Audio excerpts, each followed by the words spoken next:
that I was out of transmission. I have actually moved from my desktop to my telephone. It appears your telephone is even better. Really. I want to thank you all for your active participation and for the fact that you all brought in your convictions, your commitments, and thank you for all the compliments. I noticed a gentleman who said that I was minister under Abubakar and that I was part of the making of this constitution. I think his reading of history is upside down. The constitution was headed by a panel, was done by a panel headed by Justice Nikki Toby. It was not appointed by the Executive Council that I belong to. It was appointed by a Supreme Military Council. It gave its report to the Supreme Military Council. I did not participate in its deliberation. I'm not party to it. I have opposed it from that time till now. I have no executive collective responsibility in that constitution because the Supreme Military Council was the lawmaking organ of the government that I served as minister. The Executive Council never entertained one memo on that constitution. So I could not have farmed in a land that I did not enter into. Having cleared that, let me say that what is obvious from what we are talking about today is that we are all agreed that the only condition in which we can continue to remain in this entity called Nigeria is that that constitution should be revisited. And that our various parts of Nigeria that signed up for independence must be allowed to go back to the conditions under which we signed up for independence, namely the sovereignty of the various areas in their mineral resources as well as their domestic security. And that what holds us together was the common issues like customs, immigration, external defense, to which we can contribute equally. Now, having said that, how do we get through this? Now, reaching a consensus in politics is not a very easy thing.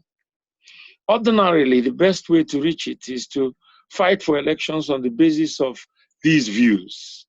And if the party that supports this view wins, then it will implement it. And sadly, the party in government today had in its constitution the restructuring of the federation and went ahead to set up a committee headed by the governor of Kaduna State, Governor El-Rufai, which recommended that there should be reversion of all oil wells to the states, and that the federal government should only own the ones on our continental shelves. There should be domestic police. Every state should have its own police. His views triumphed in his National Executive Council. But sadly, when the president was accosted by it in a public press conference, he says that our problem is process, not constitution, whatever that means. So this is akin to a military dictatorship in which a man abandons the manifesto under which he was elected into government, abandons the will of his National Executive Committee, as expressed by a committee it's appointed, which reported to it, and it upheld its report. There is this feeling that we are really not practicing true democracy in Nigeria. Because if we are, the party would have held the president accountable for abandoning the manifesto. It's not possible.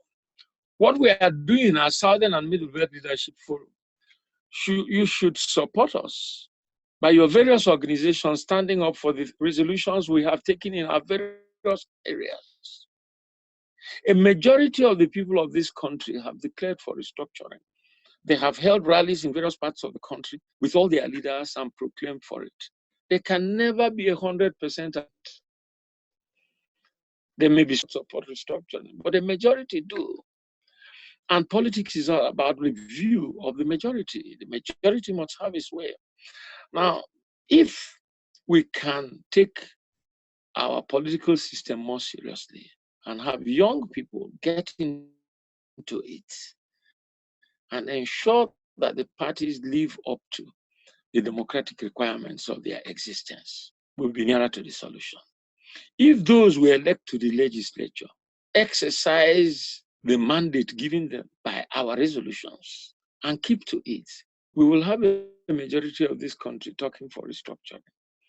However, we will continue to seek diplomatic ways by meetings, by conferences, by, if possible, legal challenges in court as to the validity of our extant constitution.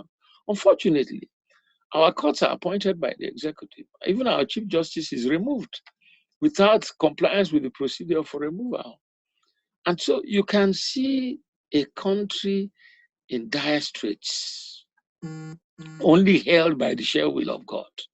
All the factors that should keep a country together have disappeared in Nigeria. The wonder is how we have survived until now.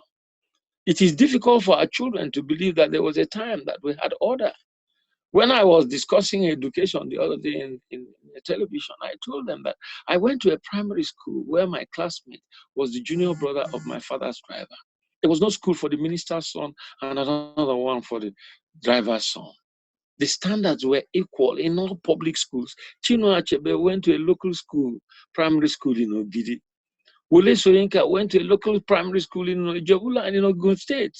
But they became Nobel Prize winners. They became world-class international professors.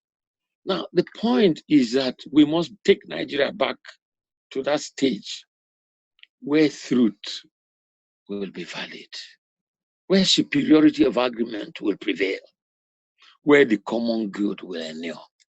I went to University of Ibadan, and I was elected president of Students' Union in a Yoruba-dominated university. And it was just after the war. The very year the war ended. The war ended in 1970. I went to Ibadan in 70-71 session. And the Yorubas voted for me against the Yoruba man.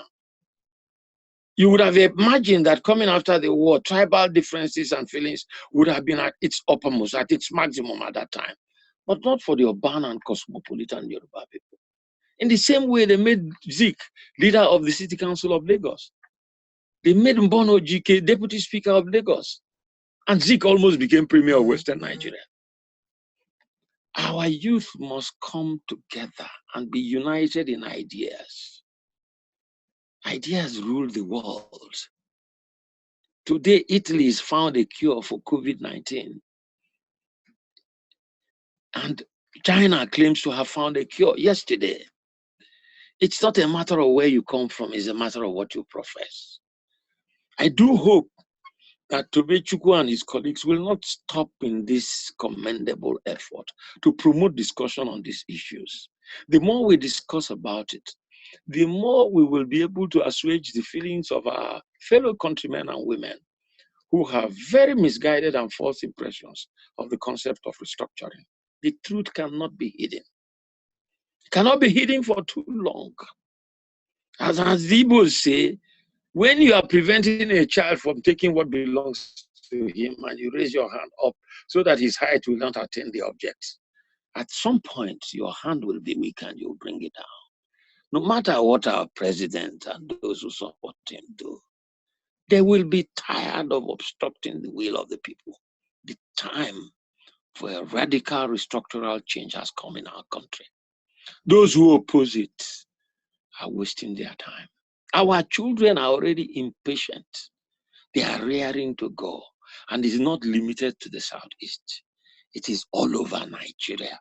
The country can no longer meet the aspirations of its people because of governance. If we do not address governance, our country will fail and fail disastrously. And God forbid that it should happen under our watch. I thank you all for your contributions. I urge you to be steadfast in your conviction. I urge you never to give up. This is the time for warring with our minds, and we must give it our best. Thank you for this opportunity. So thank you very much, sir. Thank you for that wonderful concluding statement. We will be bringing back. What's this? Okay. I don't know what your plan is. This is now 9 minutes to 10. Yes. And I think we will be rounding up. And we are rounding up and bringing Pa Adebanjo for his concluding statement. Excuse me, Mama. Before we bring in Pa Adebanjo for his concluding statements. We are not going to take any more questions now. The time is running out. If I will ask a few questions, which I think maybe some people have tried to bring out, but if I'll make it clear so that they will not give their concluding statements. One, there was, in a forum I belong to, I asked a question. Is there an organization in Nigeria dedicated to fighting for restructuring? Somebody said, well, we have Ohaneze, Afenifere, and so on and so forth. But I said, those are socio-cultural organizations. Have the people talking about restructuring and say, okay, let us form one organization, and this organization is dedicated to fight for restructuring in Nigeria. That is one. Second, from comments, it's being assumed that the Northerners generally oppose restructuring. But in our last week conference, we had Adamu Garba spoke so passionately of restructuring Nigeria by amending the constitution. We also listened to even Alhaji Tanko, as I said, he favored going back to the 1963 constitution. So my question is, have the organizations like Ohaneze and Afenifere tried to identify core Northerners who believe in restructuring and said, if they are governors, how do we cooperate with them? If they are not governors or in elected position, but they are politicians, how do we get those people elected in their states? What help can we render them so that when they get into office, they may fight for restructuring? My third question is, we assume someone has asked, what is the position of Southern legislators about restructuring? Have Ohaneze, Afenifere, and South and Middle Belt Forum identified Southern legislators who believe passionately in restructuring, but are maybe constrained by the system, and say, how do we work with you guys to achieve restructuring? Have they identified Northern legislators who believe in restructuring and say, how do we work with you guys to achieve restructuring? My fourth question is, when people talk about restructuring referendum, in law, we have what is called ground norm. And the ground norm we have in Nigeria now is the Nigerian constitution. There is nothing you can do in Nigeria now without being based on the constitution. So if you are saying, break down the constitution, effect change, referendum, it must be grounded in the constitution. So the only thing you can do is, if you think that the 1999 constitution does not allow you to restructure, the only thing you can do is to fight to amend the 1999 constitution. So the only people who can amend the constitution are National Assembly.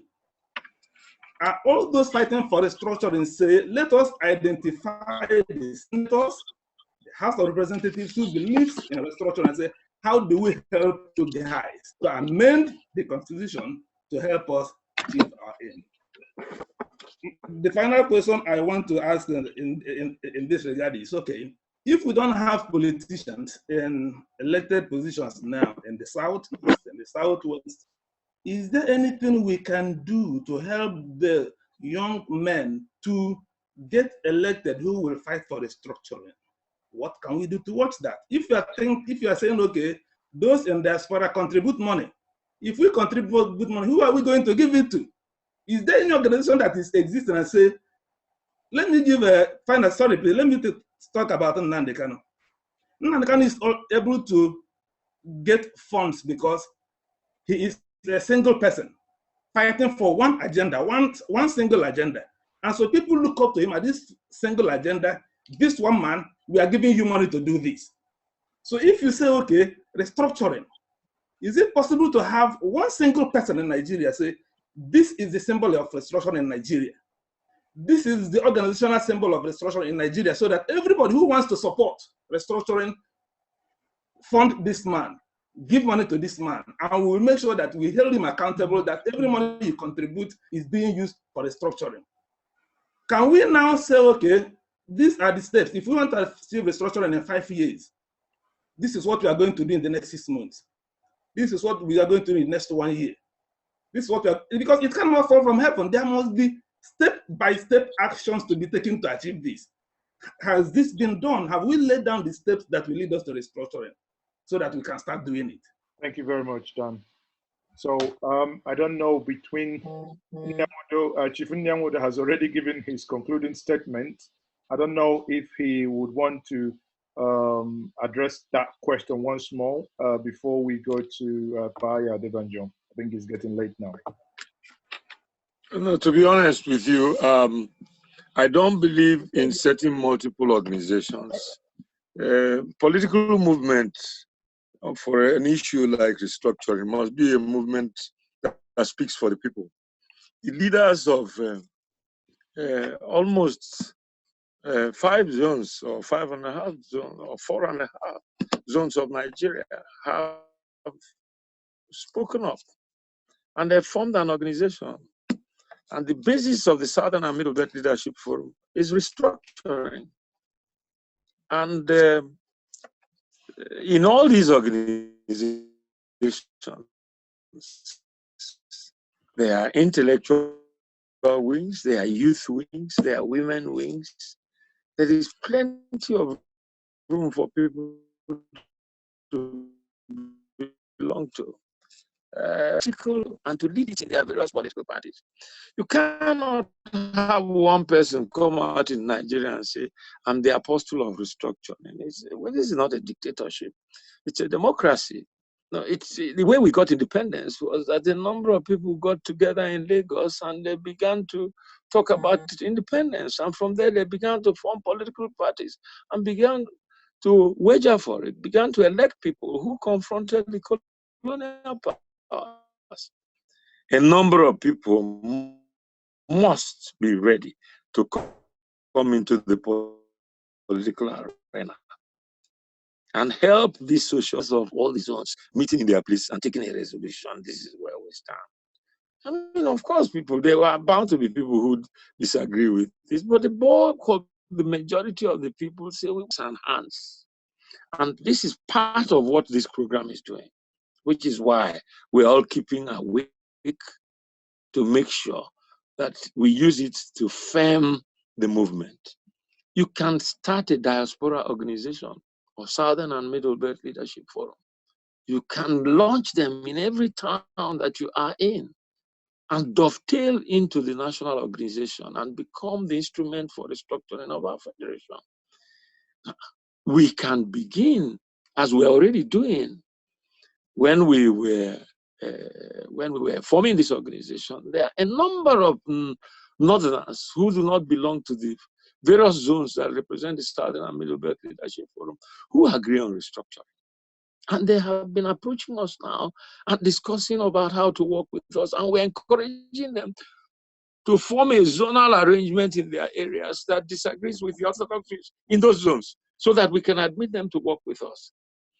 If you have a better organizational template, we are very willing to consider it, independent of the cultural organizations.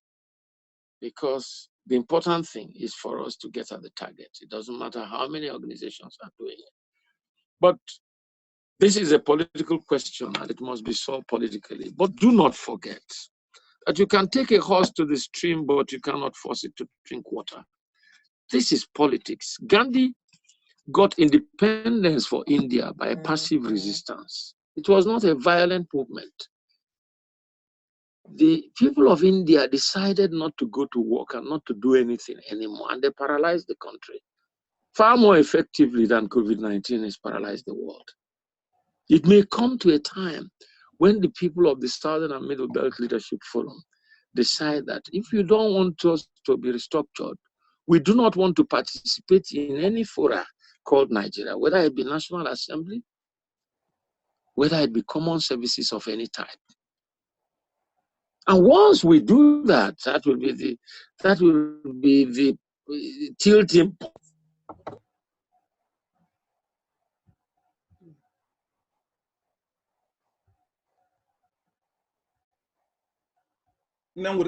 Sorry, can you unmute him? Make the necessary decisions that will alter our constitution and give us restructuring. Let us hope that this happens as quickly as possible. because the patience of our people is getting very, very, very weak. We have reached what we studied in chemistry in elasticity, which is called the Hooke's law. We have reached the point of elastic limit. Our patience has been drawn to its maximum. I hope that I have in any way covered your issues. Thank you very much. On that note, we thank you once more for that eloquent submission. We will be, concluding with Ayo Adebanjo. Sir, you are on now. Can you please give us your concluding thoughts? Thank you very much. Yes. It appears some of the contributors from abroad, they are new students or agitators for Nigeria's independence or for democracy. They don't know the history of this restructuring. And they're asking us, how do you get about it? Or why have you not done it? It can be out there. The way to do it constitutionally and peacefully is calling a conference as we had in London that get back to 1954 Constitution that led to the 1960 Constitution by the leaders of the people. And that is why we are emphasizing, let's go back to it. And people should, I think you should be educated and listen to this. When you are talking of how do we get out there, we have been talking of sovereign national conference since the military wanted to go back to barracks. They came by force. And when they were going back, that was what led to Nadeko talking for sovereign national conference, led by a very, that we don't want force. We don't want violence. If you people are going back to the barracks, let us go back to the constitution you met us. And if you don't want to go to that, let us meet together. Whether we are going to live together or not. So those who are talking from abroad, please listen to this, because you are all agitators after maybe many of you are just 30 or 40 or 50. We have been on this struggle since 1950. That was what led to agitation for sovereign national conference at the time the military said they want to go back to the barracks. It was on that basis we the Alliance for Democracy contested the election. We won only 6 states. Because one lady was asking, how do we get it about?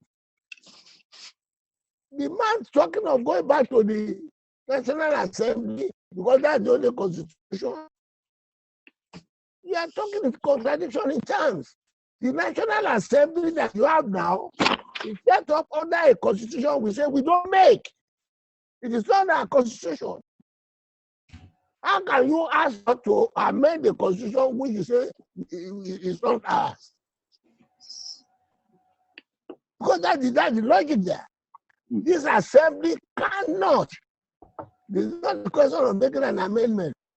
The constitution is a surgical operation. We will sit down as we did in 2014 to agree on whether to live together and how we are going to live together. It's fundamental. So anybody asking the question, how do we do it? That is the way to do it. That is the way Buhari said no. That is what the way to do it. Outside that is violence. Because you are asking, how do you do it? You must go to the constitution that they have, because that's the only constitution. That's the constitution imposed on us.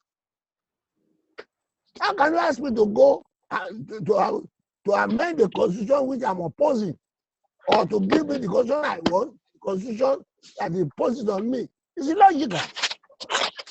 So the question you have to do is, let anybody who wants it agree on the sovereign national conference, and that sovereign we are talking about, OBJ was there, and he said there is only one sovereignty. I said, what sovereignty have you got?